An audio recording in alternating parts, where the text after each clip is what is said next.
Hello and welcome everyone to magnet brains. My name is Sanidhya और मैं हूं आपका इकोनॉमिक्स फैकल्टी फॉर क्लास 12। तो बेटा कोई भी केजी 1 से 12 तक की वीडियोस देखने के लिए आप मैग्नेट ब्रेन्स चैनल को सब्सक्राइब कर सकते हो। तो finally we completed are the chapter money and banking. Money and banking chapter को अपने कंप्लीट किया।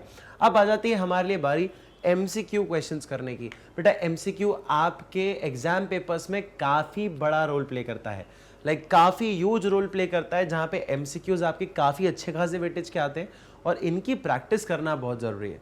क्यों जरूरी है? क्योंकि आपका जब टारगेट ही 100 में से 100 हो तो फिर तो भैया हर एक एस्पेक्ट को कवर करना ही पड़ेगा ना, करना ही पड़ेगा। फर्स्ट डे से एक ही टारगेट लेके चल रहे हैं 100 में से 100। वो कब पूरा होगा? जब हम हर एक एस्पेक्ट में ट्रेनिंग करते चलेंगे और हर एक एस्पेक्ट में कोशिश करते चलेंगे कि कुछ भी ना छूट जाए। 100 में से 100 लाने का जो कोशिश होता है वो तभी पूरा होता है जब आप हर एक चीज को कवर करो, और हम भी हर एक चीज को कवर करने वाले हैं। अब आपसे विनती यह है कि जब हम क्वेश्चंस पढ़ेंगे तो आपके पास कुछ ऑप्शंस होंगे, केबीसी खेलेंगे। आपको अज्यूम करना है आंसर क्या है मेरे आंसर बताने से पहले, और क्या आपकी अप्रोच सही थी आंसर को लाने की, उसको मैच करेंगे। अगर अप्रोच सही, आंसर लाना is not the criteria, approach सही होना इज द क्राइटेरिया। कि आपने आंसर तो ले आए जस्ट बिकॉज आपको कुछ याद था कि पढ़ा था, ऐसे सुन लिया था, सर ने कुछ बोला और आंसर आ गया, नहीं। आंसर कैसे आया उसका एक्सप्लेनेशन अगर आपको आता है तो 100 में से 100 नंबर आएंगे, और उसी चीज पर हमें ध्यान देना है। ठीक है, please do let me know in the comment section कि आपके टोटल नंबर्स में से कितने मार्क्स आए। ठीक है, so are you guys ready? Let's go guys, let's go. देखते हैं पहला क्वेश्चन आपकी स्क्रीन पर ये रहा।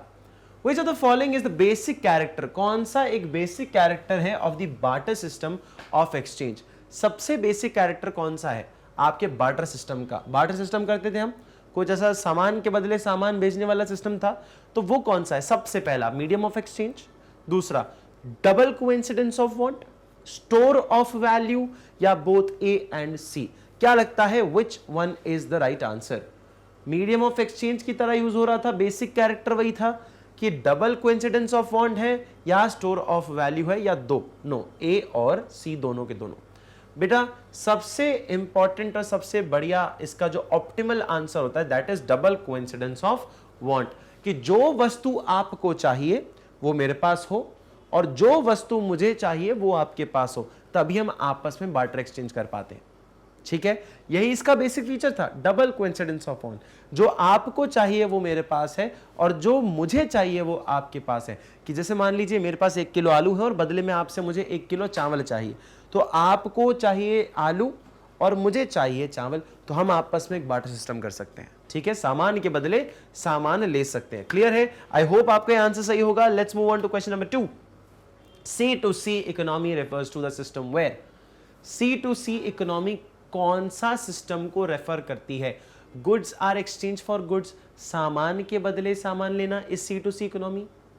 Goods are exchange for the domestic currency, मतलब डोमेस्टिक करेंसी मतलब क्या? हमारे देश की करेंसी, दैट इज रूपी। हमारी क्या है? रुपीज है। हमारी करेंसी जो है domestic currency that is rupees. तो रुपीज के लिए क्या हम सामान की अदला बदली कर रहे हैं? जब अदला बदली हो ही रही है तो पैसा बीच में कहां से आएगा? अगर सामान के बदले सामान ले रहे हो तो पैसा कहां से आएगा? ठीक है, goods are exchange for domestic currency, पैसे के बदले सामान ले रहे हो? नहीं। Goods are exchange for foreign currency, अरे भैया डोमेस्टिक करेंसी तो ले नहीं रहे, फॉरेन करेंसी क्यों लेंगे? Goods are not exchange at all, कोई खरीदता बेचता ही नहीं कुछ, ऐसा तो हो ही नहीं सकता। What is the right answer? C2C economy means commodity to commodity, commodity to commodity, इसे कहा जाता है C2C economy. Which one is the right answer? The right answer is A option is the right answer. Clear है सबको? कोई दिक्कत, कोई समस्या, कोई शंका हो तो बिल्कुल आप पूछ सकते हैं। चलिए क्वेश्चन नंबर 3 हमारी स्क्रीन पर ये रहा। विच of the following is the credit money? बेटा क्रेडिट मनी कौन सा है? क्रेडिट मनी का मतलब होता है पैसा बाद में मिलेगा, पैसा बाद में मिलेगा, सेटल होगा, बोल दे पैसा बाद में सेटल होगा या बाद में मिलेगा। क्रेडिट मनी मतलब पैसा भी मिला है नहीं, मिल जाएगा कुछ समय में, मतलब मिल तो जाएगा। जैसे कि चेक या ड्राफ्ट। बेटा चेक में जब आप साइन करते हो तो पैसा क्या तुरंत ट्रांसफर हो जाता है? नहीं होता, मिल जाएगा। जब कैश इन करवाएंगे चेक को तब हो जाएगा, मिल जाएगा। ठीक है, प्रॉमिसरी नोट, प्रॉमिसरी नोट क्या होता है बेटा, यहां पे आप प्रॉमिस करते हो एक व्यक्ति को कि हां मैं ये पैसा दे दूंगा इस तारीख को इतना, इस व्यक्ति को, ये प्रॉमिसरी नोट होता है। जैसे ये प्रॉमिसरी नोट मैं आपको बोल सकता हूं बॉन्ड्स होते हैं, आपके बिल्स ऑफ एक्सचेंज होते हैं। जैसे कि आपने देखा होगा ना, मैंने इवन आपको उसमें भी बताया है, शॉर्ट्स में भी बताया है, पुरानी वीडियोस में भी बताया है, जहां पे मैंने ये चीज मेंशन करी है कि जैसा हमारा इंडियन रुपी नोट जो है, रुपी नोट जो होता है, करेंसी जो है अपना रुपी नोट है, ये भी एक तरह का प्रॉमिसरी नोट है ना।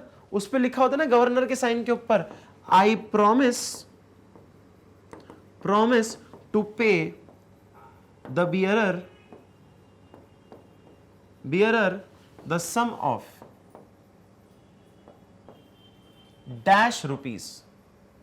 डैश रुपीज मतलब क्या, डैश रुपी मतलब कि आपने जितने का नोट पकड़ा होगा उतने की वैल्यू यहां पे डाल दो। 100 का नोट होगा तो 100 रुपीज, 500 का नोट होगा तो 500 रुपीज, 10 का नोट होगा तो 10 रुपीज, 20 का होगा तो 20, ऐसे करके। बेटा ये भी क्या है, प्रॉमिसरी नोट है। पैसा मिला नहीं है, मिल जाएगा। सर पैसा तो मिल गया ना, वो नोट पैसा ही तो है ना, ना ना ना ना, वो पैसे के मीडियम में अलाउ किया गया है, इसीलिए तो कि इसके बिहाफ पे हमने गोल्ड एसेट्स रखे हुए हैं। वो पेपर की जो वैल्यू है वो 10 रुपए के बराबर भी नहीं है 500 रुपए की वैल्यू। 500 रुपए का जो नोट है वो 500 रुपए का थोड़ी है, वो जो पेपर है वो तो कॉटन का पेपर है भाई, लेकिन उस पर वैल्यू 500 लिखी गई है। इसलिए इंट्रिंसिक वैल्यू और फेस वैल्यू में फर्क होता है। फेस वैल्यू मतलब एक नोट पे जो आपका नंबर लिखा जा रहा है वो फेस वैल्यू होती है। इंट्रिंसिक वैल्यू मतलब इसके मटेरियल की वैल्यू, मतलब कागज की वैल्यू कितनी है। तो 500 रुपए के नोट पे कागज की वैल्यू मान लो 10 रुपए, 15 रुपए, 20 रुपए है, और लिखी कितनी है 500। तो सर हमें तो बेवकूफ बना रही है सरकार, बेवकूफ नहीं बना रही भाई साहब। उसके रिलेशन में ये जब नोट्स की प्रिंटिंग होती है तो हमारी सरकार जो है कुछ गोल्ड एसेट्स ऐसे होते हैं, कुछ गोल्ड होते हैं, कुछ एसेट्स होते हैं, ऐसे अप्रूव सिक्योरिटीज होती है जिसके बदले में पहले वो रिजर्व में रखे जाते हैं और उसके बदले में आपके कुछ पैसे प्रिंट किए जाते हैं। वरना जितनी मर्जी होगी उतने प्रिंट कर लो, हाँ या ना। इसलिए नहीं हो पाता क्योंकि उतने पैसे आपको रिजर्व में मेंटेन करने पड़ते हैं कि मान लीजिए किसी दिन इस पेपर को सिर्फ कागज का टुकड़ा मान लिया जाए सारी जनता द्वारा, कि सारी जनता बोले भैया बेवकूफ बना रहे हैं, कागज का टुकड़ा है, हमें तो चाहिए इसकी वैल्यू का कुछ बदले में। तो क्या करेगी गवर्नमेंट, ये सोना जो इन्होंने रिजर्व बनाया हुआ था इस अमाउंट का वो आपको दे देगी। अब बेटा क्यों ऐसा करते, क्योंकि सोने की डीलिंग हम रोज नहीं कर सकते कि भैया 10 रुपए का पेमेंट करना, क्या छींटा मारोगे क्या ऐसे सोने का। 10 रुपए का सोना क्या होता है, दिखेगा भी नहीं भाई, दिखेगा भी नहीं 10 रुपए का सोना, तो तुमको ऐसे छींटा मारोगे क्या। समझ आया, इतना पतला बारीक सा जो कि गुम भी जाए तो पता भी नहीं चले, वो गले में क्या डालेगा भैया, इतना छींटा डाल ही नहीं पाओगे। इसीलिए ऐसी चीजें प्रॉमिसरी नोट कही जाती हैं। उसके बाद एक्सचेंज नोट्स, बेटा एक्सचेंज नोट्स करवा लो, वो भी वैल्यू अभी हुई नहीं है पर हो जाएगी, मतलब all of the above is the right answer. Clear है, समझ आया, सबको क्लैरिटी आ गई, यस और नो। चलिए क्वेश्चन नंबर 4 पे आते हैं बेटा। Read the following dialogue between two people. Rohit, I want 1 kg of mango. Rohit को बोला जा रहा है मुझे 1 किलो मैंगो चाहिए, ठीक है। आरुषि क्या बोलती है, आरुषि बोलती है what will you give in exchange.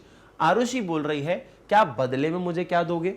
Rohit को चाहिए 1 किलो आम और आरुषि बोल रही है कि भाई बदले में क्या दोगे। तो रोहित बोलता है, Rohit I can give you a pair of shoes in return for the mangoes.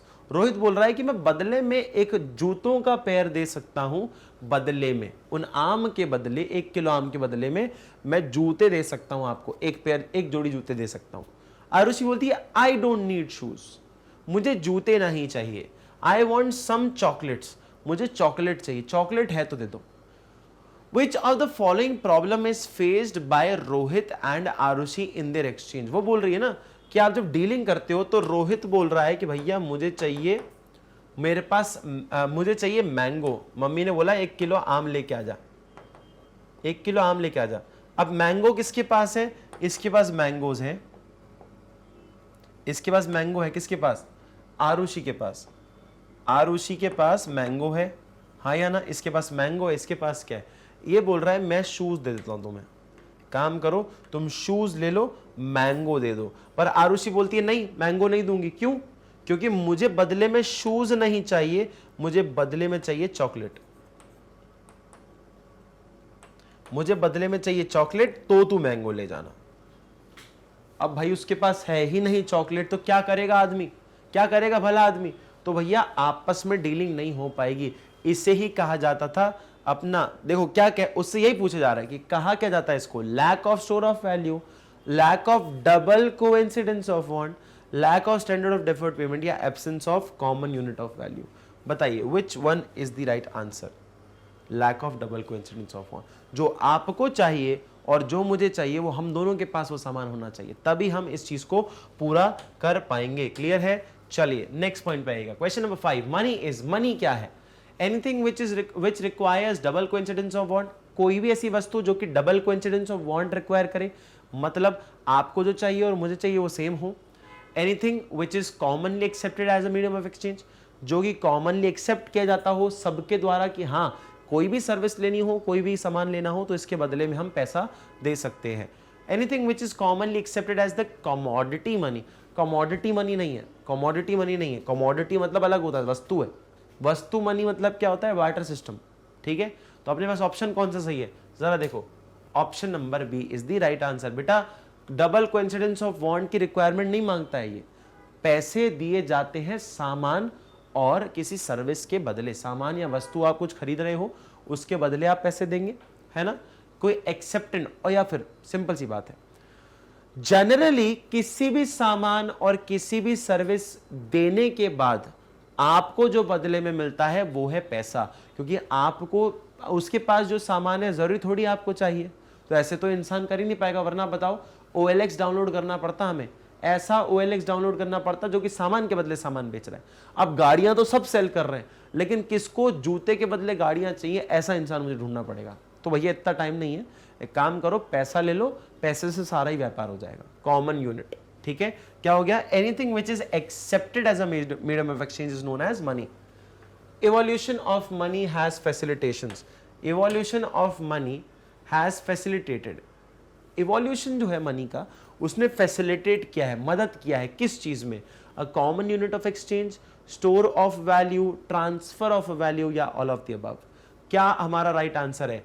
Guess the right option and the right answer is all of the above. बेटा स्टोर भी कर सकते हो इसको कॉमन यूनिट की तरह एक्सचेंज भी कर सकते हो। पैसा तो हर जगह यूज होता है, आप मूवी देखने जाओ तो भी पैसा लगेगा, खाना खाने जाओ तो भी पैसा लगेगा, फीस दोगे कहीं की तो फीस उसका भी पैसा लगेगा। कॉमन यूनिट है, हर जगह वही चीज यूज हो रही है। ट्रांसफर ऑफ वैल्यू, एक इंसान को दूसरे इंसान से ट्रांसफर मिल जाता है, आप सैलरी, प्रॉफिट, वेजेस, सेल्स जो भी चाहो ट्रांसफर कर सकते हो वैल्यू को, एक अमाउंट को दूसरे अमाउंट से वैल्यू को ट्रांसफर किया जा सकता है। चलिए नेक्स्ट पॉइंट पे आएगा, question number 7। With the introduction of money, money के इंट्रोडक्शन से act of sale purchase has been separated, कि जो हमारा एक्ट है सेल और परचेज का वो अलग अलग हो चुका है। पहले क्या होता था, जब हम सामान के बदले सामान लेते थे तो एक ही इंसान बेच रहा है और एक ही इंसान खरीद भी रहा है। यहां पे जब खरीदने जाते हैं तो मतलब क्या हो गया, पैसे देंगे बदले में सामान लेंगे। और सेल्स क्या होता है, सेल्स का मतलब है इंसान सामान दे रहा है बदले में पैसा ले रहा है। तो हमने दोनों चीज को अलग अलग कर दिया, ऐसा बोल रहा है। acts of each exchange has been separated, कि एक्सचेंज का जो एक्ट है वो सेपरेट हो चुका है। ठीक है, तीसरी बात, acts of production and consumption has been separated, कि एक्ट जो है प्रोडक्शन और कंजम्पशन का वो अलग हो चुका है, कि बना रहे हो और कंज्यूम कर रहे हो वो भी चीज सेपरेट हो चुकी है। या फिर डी, बोथ बी एंड सी। बताइए which one is correct, which option looks correct? Let's see what's the right answer is. The right answer is acts of sale and purchase have been separated. खरीदना और बेचना यहाँ पे separate हो चुका है, क्योंकि पहले खरीद बेच साथ में रहे होते थे, सामान भी ले रहे हो बदले में सामान भी दे रहे हो, तो सामान के बदले सामान आ रहा है, एक इंसान बेच रहा है और दूसरा इंसान खरीद भी रहा है उस चीज को। क्लियर है? वो अब चीजें जो हैं आपकी सेपरेट हो चुकी हैं, सामान के बदले सामान नहीं लिया जाता। थर्ड पॉइंट, 8 क्वेश्चन, 8 क्वेश्चंस आपके कंप्यूटर स्क्रीन पे। Money that is issued by the authority of government is called, कि जो मनी गवर्नमेंट ऑफ अथॉरिटी द्वारा इशू किया जाता है उसे क्या कहते हैं? Full bodied money, credit money, fiat money, या फिड्यूशरी मनी। बेटा the right word for this is fiat money. Fiat money जो कि इशू किया जाता है, इसे ऑर्डर्ड मनी भी कहा जाता है। ऑर्डर्ड मनी मतलब ऑर्डर किया जा रहा है, एज इन एक्सेप्टेंस हर व्यक्ति को देनी पड़ेगी इस एक्सचेंज के लिए, मतलब पैसे को कोई मना नहीं कर सकता। Question number 9, E money functions as a medium of exchange by way of. E money जो है इलेक्ट्रॉनिक मनी, वो functions as a medium of exchange by way of, कैसे फंक्शन करता है, किस वे में करता है, जरा बताइएगा। Transfer of value from one account to the other, हाँ बिल्कुल ऐसा सुनने में आता है। कैश पेमेंट्स होती है, ई मनी, ई का मतलब ही इलेक्ट्रॉनिक आ जाता है, तो आपको फिजिकल मैटर में करना ही नहीं होता कुछ। आपकी cash payments no, payments through cheque no, cheque भी हमारा फिजिकल मनी होता है, फिजिकल मेथड होता है मनी पे करने का, लेकिन ई मनी नहीं होता। ई मनी हमें एक ही लग रहा है, ट्रांसफर करना है एक अकाउंट से दूसरे अकाउंट में पैसा, एनईएफटी कर दो, आईएमपीएस कर दो, आपके पास खूब सारे ऑप्शंस हैं। बिल्कुल सही, option number A is the right answer. Question number 10 आपकी स्क्रीन पे, money is a static factor, dynamic in nature, contingent factor या all of the above. Money क्या है, स्टैटिक है, डायनेमिक है इन नेचर या कंटिंजेंट है? डायनेमिक। डायनेमिक क्यों बेटा, इसके मीडियम्स बदलते रहते हैं। देखो ना, पहले हम क्या करते थे, पहले हम बार्टर सिस्टम कर रहे थे, बार्टर सिस्टम, फिर उसके बाद हम आए, हमने देखा, हमने मेटेलिक मनी पे आ गए। मेटेलिक मनी, मेटेलिक मनी मतलब क्या, सोने की मुद्राएं, सोने की मुद्राएं। फिर उसके बाद अपन आ गए पेपर करेंसी पे, पेपर मनी, पेपर मनी आ गए। फिर पेपर मनी के बाद हम आ गए credit money, credit money, credit money मतलब चेक हो गया, बिल्स ऑफ एक्सचेंज हो गए, है ना। और लास्ट अपने पास आता है प्लास्टिक मनी, मतलब debit card, plastic money, debit card, credit card, और ये सब आपके प्लास्टिक मनी हो जाते हैं। तो मतलब हमने क्या देखा, डायनेमिक नेचर है ना, हर समय बदलता रहता है, इवोल्यूशन जिसे कहते हैं, वही चीज की बात करी जा रही है। It is in the dynamic nature. अब डिजिटल पेमेंट्स होने लग गए यार, डिजी वॉलेट आने लग गया, तो मतलब पूरा इलेक्ट्रॉनाइज्ड हो गई चीजें। क्लियर है, this is known as evolution. Dynamic nature है, हर समय बदलता रहता है, ever changing, highly flexible is the word known as dynamic. चलिए question number 11, which of the following is correct, कौन सा करेक्ट है? Supply of money is a stock concept, money का सप्लाई एक स्टॉक कंसेप्ट है। ठीक है, देखते हैं। Supply of money does not include stock, does not include stock of money held by the government, कि गवर्नमेंट जो है वो होल्ड नहीं कर रही है, उस पैसे को यहाँ पे काउंट नहीं किया जाता। हाँ, ऐसा कुछ पढ़ा तो था अपन ने, इसका ऑपोजिट पढ़ा था कुछ अपन ने, अलग पढ़ा था। Supply for money does not include stock of money held by the banking system of a country. Looks like every point is sound similar या कुछ करता है। See, the option D is the right answer. अब explanation सुनो। हाँ, एक stock concept है, because money supply हम एक particular point of time पर करते हैं, particular point of time, PPT, particular point of time, particular point of time पे इसको हम कैलकुलेट करते हैं, मेजर करते हैं, इसलिए एक स्टॉक कंसेप्ट है। एक पीरियड में करते तो इसको फ्लो कंसेप्ट बोला जाता। क्लियर है, एक पीरियड ऑफ टाइम में करते तो फ्लो कंसेप्ट बोलते हैं, जिससे क्या कहते हैं, फ्लो कंसेप्ट क्या होता है अपना, डिमांड। एक समय के अंतर्गत आप इसको मेजर कर रहे हो तो demand is a flow concept. कि 3 महीने में देख रहे हो भैया क्या है, तो फ्लो कंसेप्ट है। लेकिन अगर बात आ जाए इस चीज पे कि जब आप एक पर्टिकुलर पॉइंट ऑफ टाइम में कर रहे हो तो स्टॉक कंसेप्ट होता है, बिल्कुल सही है। दूसरी चीज, क्या मनी हेल्ड बाय गवर्नमेंट हम इसके अंदर ऐड करते हैं? No, money held by public is included in the term of money supply. Public के पास कितना पैसा हाथ में उस पॉइंट ऑफ टाइम में है, उस चीजों को हम बोलते हैं मनी सप्लाई। उसके साथ साथ क्या बैंकिंग सिस्टम के पास हो? नहीं, उसके पास भी नहीं, उसके पास भी नहीं। जितना पब्लिक के पास, पब्लिक मतलब पब्लिक, बैंकिंग सिस्टम अलग, गवर्नमेंट अलग, पब्लिक के पास जितना पैसा होगा सिर्फ उसको ही हम इंक्लूड करते हैं, except the income generating sectors, to be more precise. ठीक है, चलिए नेक्स्ट पॉइंट पे आते हैं। Question number 12, which of the following is not a component of M1 measurement of supply. M1 के अंदर क्या नहीं आता? M1 के अंदर आपको याद होगा, हमने पढ़ा था बेटा, M1 के अंदर होता है CCDDOD,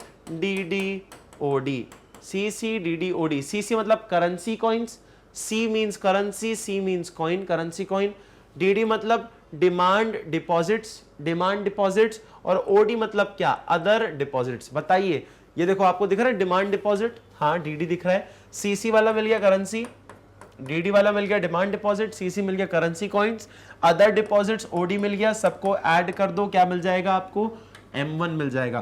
कौन सा है बेटा? Term deposit. टर्म डिपॉजिट मतलब क्या? एक फिक्स्ड टर्म के लिए आपको पैसा जमा करना पड़ता है, जिसको जनरल भाषा में घर में आप सुनते भी होंगे एफडी।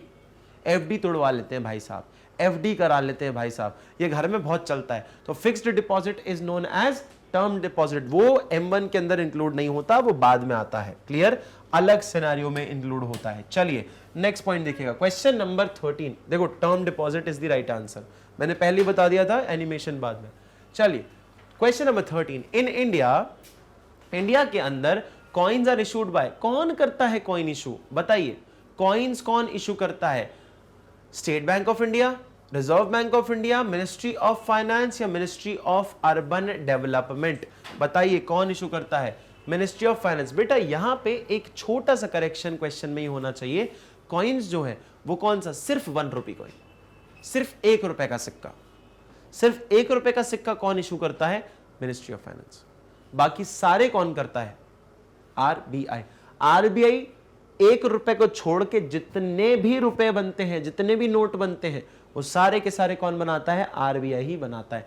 1 रुपए कॉइन की बात कर रहे थे तो अपन ने मिनिस्ट्री ऑफ फाइनेंस यहां पे आंसर कर दिया। क्लियर है? चलिए very good. Next question, which of the following systems is followed by Reserve Bank of India for issuing currency?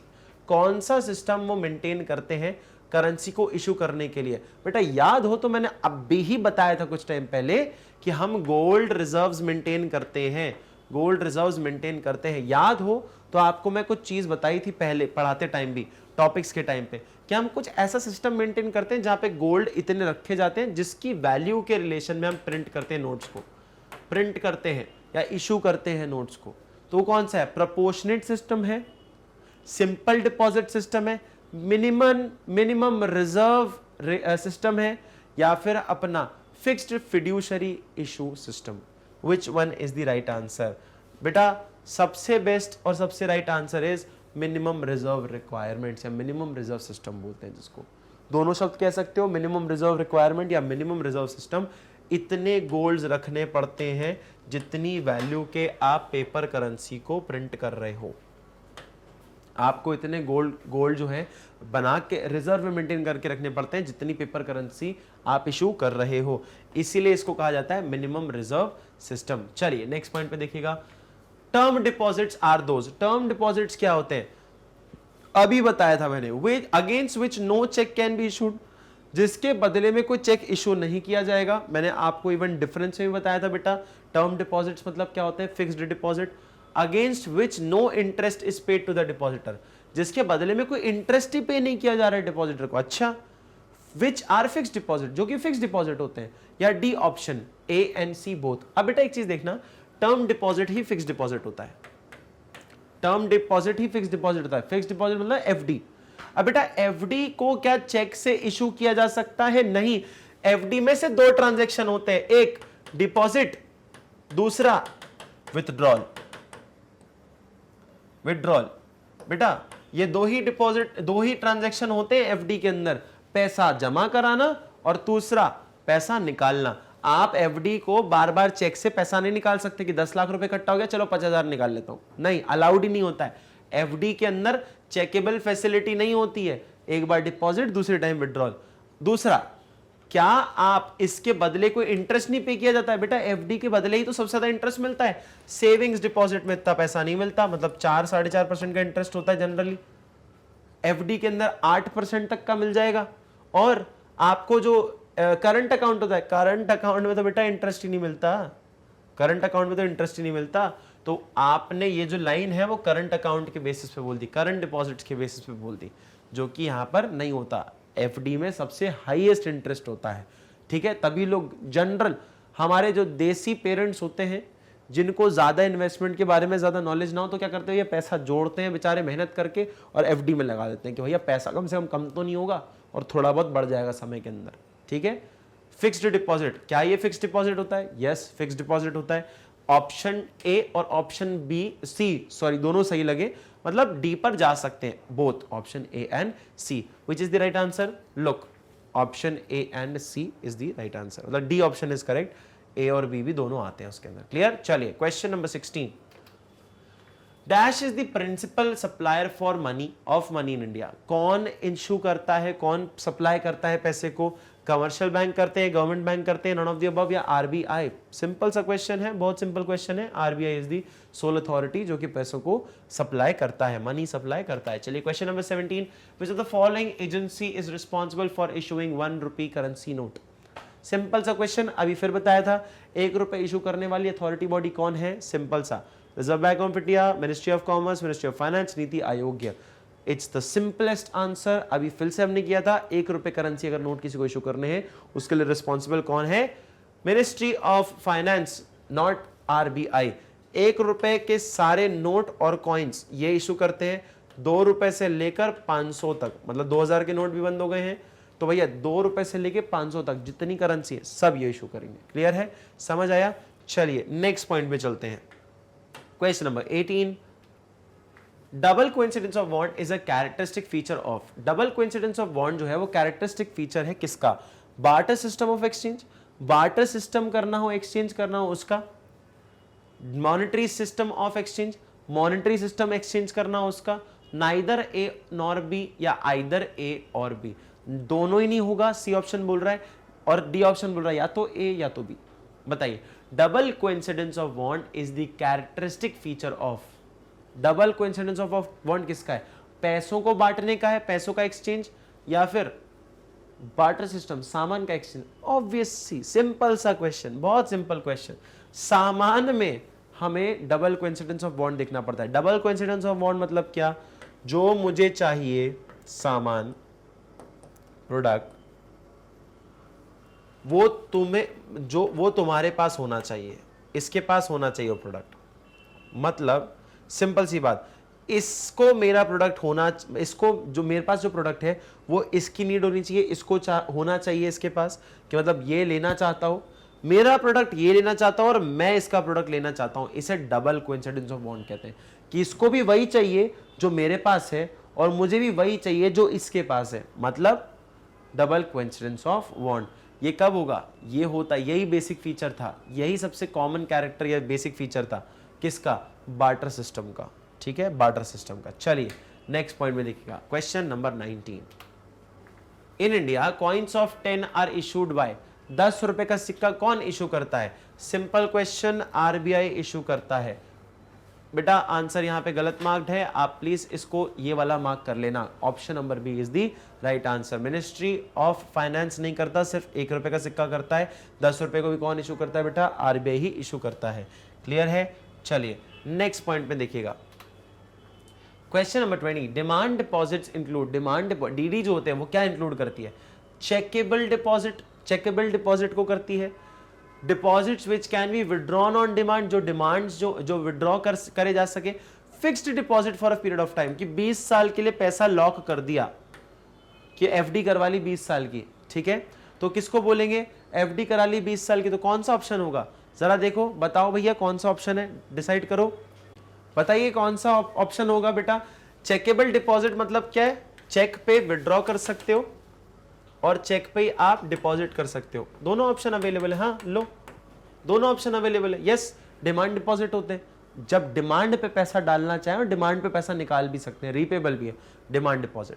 Deposit which can be withdrawn on demand, simple सी बात है, demand है मेरा पैसा मैंने जमा करवाया तो 2 लाख रुपए अकाउंट में, उसमें से 50,000 रुपए मुझे आज चाहिए, अभी चाहिए, कोई मुझे मना नहीं कर सकता, पैसा मेरा है, मैंने तो उसे सेफ रखने के लिए बैंक में जमा करवाया था। डिमांड पे वापस विड्रॉ किया जा सकता है, yes it is allowed, that is demand deposits include both A and B. लेकिन सी क्यों नहीं? क्योंकि फिक्स्ड डिपॉजिट है बेटा, इसे ही टर्म डिपॉजिट कहा जाता है।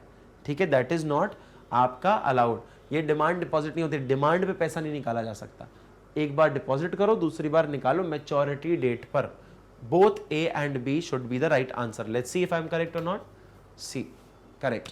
Option number D is the right answer. Clear है? चलिए नेक्स्ट पॉइंट के देखिएगा, क्वेश्चन नंबर 21, आपकी स्क्रीन पर ये रहा, other deposits in the context of money supply do not include. Other deposit money supply के कॉन्टेक्स्ट में देखें तो क्या इंक्लूड नहीं करता?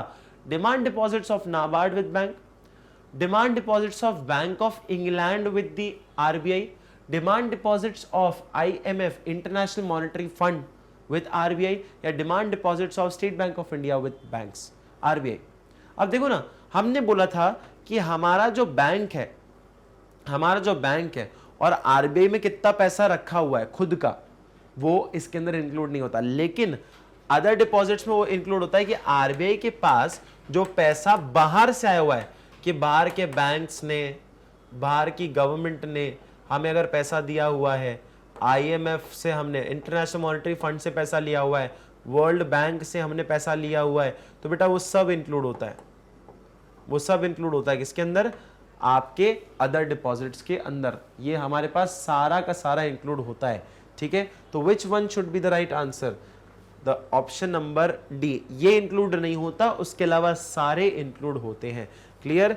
चलिए नेक्स्ट पॉइंट पे आइएगा, क्वेश्चन नंबर आपका 22, विच of the following is not the component of money supply, कौन सा ऐसा कंपोनेंट नहीं है मनी सप्लाई का, बताइए। करेंसी हेल्ड बाय पब्लिक, बिल्कुल है ना।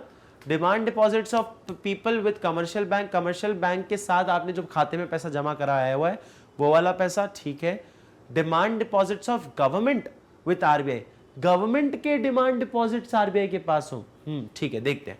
Demand deposits with RBI of domestic and foreign institution, demand deposit करवाए गए हैं डोमेस्टिक और फॉरेन इंस्टीट्यूशन द्वारा, ठीक है।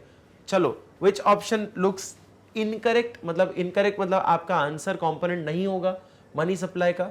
Obviously demand deposits by government, बेटा गवर्नमेंट का पैसा जो आरबीआई के पास रखा हुआ है उसको कभी इंक्लूड नहीं करते। फॉरेन से आया हुआ पैसा भी इंक्लूड होता है, हमारे पब्लिक ने कितना होल्ड किया है वो भी इंक्लूड होता है, और डिमांड डिपॉजिट्स हमने करवाए हुए कमर्शियल बैंक के साथ वो भी होता है। यही तो चीज वो है, CC plus DD plus OD, यही तो है। गवर्नमेंट आरबीआई के पास अदर डिपॉजिट्स मतलब फॉरेन से आया हुआ पैसा है, डीडी मतलब देखो demand deposits with commercial bank, वही है डिमांड डिपॉजिट है। Currency held by public, CC currency and coins, public के पास जो वही हमारी क्या है, मनी सप्लाई। क्लियर है। चलिए क्वेश्चन नंबर 23 आपकी स्क्रीन पर, demand deposits include, demand deposit क्या इंक्लूड करता है, savings account deposits and fixed deposit, savings account deposit हो या फिक्स्ड डिपॉजिट हो, ठीक है, ये डिमांड डिपॉजिट बोल रहा है। क्लियर है। फिर उसके बाद देखो सेविंग्स अकाउंट डिपॉजिट हो या करंट अकाउंट डिपॉजिट हो, ठीक है, ठीक है, ये सूटेबल भी लग रहा है। करंट अकाउंट डिपॉजिट या फिक्स्ड डिपॉजिट नहीं, या ऑल टाइप ऑफ डिपॉजिट। देखो बेटा डिमांड डिपॉजिट का मतलब होता है जो डिमांड पर पैसे को दे दे और पैसे को ले ले, मतलब पैसा जब चाहो तब निकाल लो, जब चाहो तब इन और आउट, डिमांड पे इन और आउट, इन और आउट हो रहा है, इन और आउट हो रहा है कि पैसा जब चाहो विड्रॉ कर लो, जब चाहो डिपॉजिट कर लो। बेटा वो फिक्स्ड डिपॉजिट में नहीं होता। फिक्स्ड डिपॉजिट में एक ही बार होता है डिपॉजिट, एक ही बार होता है विड्रॉल, वो तब होता है जब आपका मैच्योरिटी डेट आ जाए, रोज रोज पैसा नहीं निकाल सकते उसके अंदर से। सेविंग्स अकाउंट में होता है क्या बेटा, आपके घर में सेविंग्स अकाउंट के खाते होंगे, बहुत सारे लोगों के सेविंग्स अकाउंट के खाते होते हैं, आपके अगर घर में जॉब्स वगैरह करते हैं लोग तो सेविंग्स अकाउंट में खाते होंगे। करंट अकाउंट कौन यूज करता है, बिजनेसमैन यूज करता है, बिजनेसमैन यूज करता है क्योंकि उसके नंबर ऑफ ट्रांजेक्शन्स बहुत होते हैं, ठीक है। तो दोनों में ही अलाउड होता है। फिर इधर वापस फिक्स डिपॉजिट आ गया, मतलब ये ऑप्शन भी नहीं होगा, ये ऑप्शन भी नहीं होगा, और सारे डिपॉजिट तो हो ही नहीं सकते। तो डिमांड डिपॉजिट क्या है, option number B is the right answer. Let's see if I am correct, yes I am correct, B option is the right answer. चलिए नेक्स्ट पॉइंट देखिएगा, question number 24, supply money refers to, money supply refers to, money supply refers to currency held by the public, public द्वारा currency held करी जा रही हो। Currency held by Reserve Bank of India, Reserve Bank of India द्वारा आपकी currency held करी जा रही हो, ठीक है। Currency held by the public in demand deposits with commercial bank, commercial bank के साथ डिमांड डिपॉजिट हो, या currency held in the government account, which option is more optimum. Yes, ये गलत नहीं है, लेकिन इसके साथ साथ डिमांड डिपॉजिट्स भी होते तो और अच्छा आंसर हो सकता था, जो कि हमारा ही ऑप्शन है। डिमांड डिपॉजिट यहाँ भी है, करेंसी यहाँ भी है, तो ये हमारा बेटर ऑप्शन है। गवर्नमेंट का पैसा रखा हुआ है, नहीं, बिल्कुल भी नहीं, नो नो नो। चलिए ठीक है, which is the right answer, C option is the correct answer. चलिए हमारे पास आज का लास्ट क्वेश्चन इस वीडियो का, question number 25, money as a dash has removed the major difficulty of double coincidence of bond under barter system of exchange. क्या बोल रहा है कि बार्टर सिस्टम ऑफ एक्सचेंज के अंदर हमने डबल कोइंसिडेंस ऑफ बॉन्ड को हटा दिया, नहीं, डिफिकल्टी थी, मनी ने रिमूव किया। ऐसा कौन सा सिस्टम था जिस वजह से रिमूव हो गया हमारा डबल कोइंसिडेंस ऑफ अमाउंट? जो डिफिकल्टी थी, जो समस्या थी बार्टर सिस्टम के अंदर, वो हटा दी गई मनी द्वारा। Medium of exchange, measure of value, store of value, या none of the above? The right answer to this point is medium of exchange. यार सामान के बदले सामान देना कितना कॉम्प्लेक्स था। मुझे जो सामान चाहिए वो सामने वाले के पास होना चाहिए, और जो उसके पास सामान हो है वो मेरे पास होना चाहिए। तो यार बहुत दिक्कत आती थी। अब हमारे पास पैसा होगा ना तो हम कोई भी इंसान किससे भी डील कर सकता है। Yes, medium of exchange is the right answer.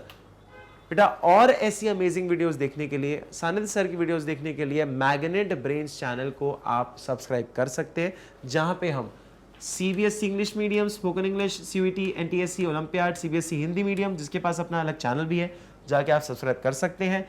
UP, Bihar, MP board पे भी आप सारी की सारी वीडियोस देख सकते हो, ऑल फॉर फ्री। सारी की सारी वीडियोस आप देख सकते हो फॉर फ्री।